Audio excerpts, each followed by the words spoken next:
Supreme's box logo is one of the most recognizable logos of all time.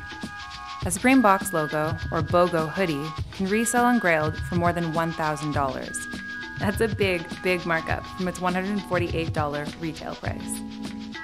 So, where did the logo come from?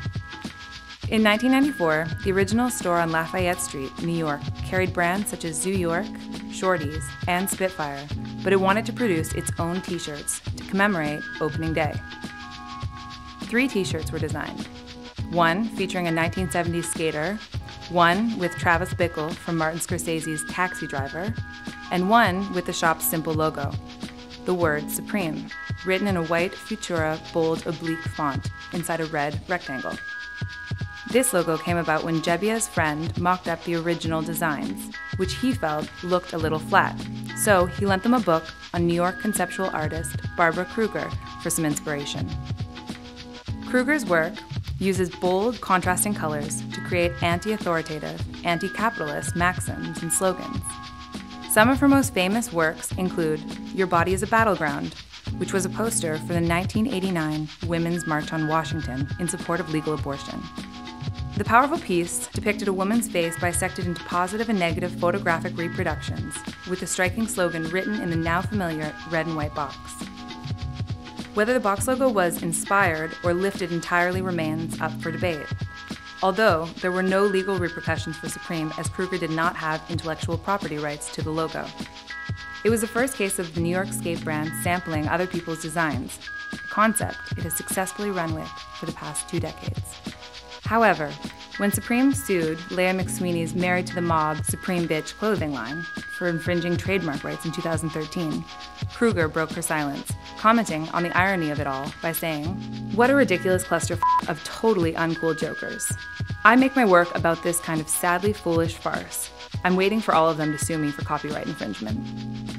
This process of lifting or appropriating others' work has been a fixture of street culture since the early days, with brands like Fucked and Stussy doing the same thing.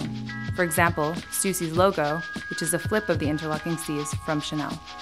With his own shop logo t-shirts outselling the more established skate brands, Jebbia continued to commission the design in a variety of colors. He also partnered with American clothing manufacturer Brent's Sportswear to produce heavyweight crewneck sweatshirts and hoodies featuring the same box logo embroidered on the chest. As the box logo became a downtown New York status symbol for those in the know, Supreme's in-house design team started getting creative with its branding. The logo was remixed with other artists including Jackson Pollock and popular brands such as Coca-Cola, Gucci, Burberry, and Louis Vuitton, the latter of which brought a cease and desist order against Supreme in 2000. 17 years later, the 2 brands would work together on an official collaboration. New brick-and-mortar locations are typically opened with a box logo tee to mark the occasion. Stores in London, Harajuku, LA, Paris, and Brooklyn were all commemorated with rare variations of the logo tee for sale. And following the Japanese earthquake and tsunami disaster in 2011, Supreme made a BOGO benefit tee with Japan earthquake relief, March 2011, United We Stand, printed on the back. All sale proceeds from the t-shirt were donated to the Japanese Red Cross Society. Most recently, Supreme designed a special BOGO t-shirt, which paid respect to the late Gary Warnett. Thanks to social media networks like Instagram and Facebook, the Supreme box logo is now more widespread than ever, with a Google brand survey ranking it among the coolest brands as perceived by millennials. For more on Supreme, go to Highsnobiety.com.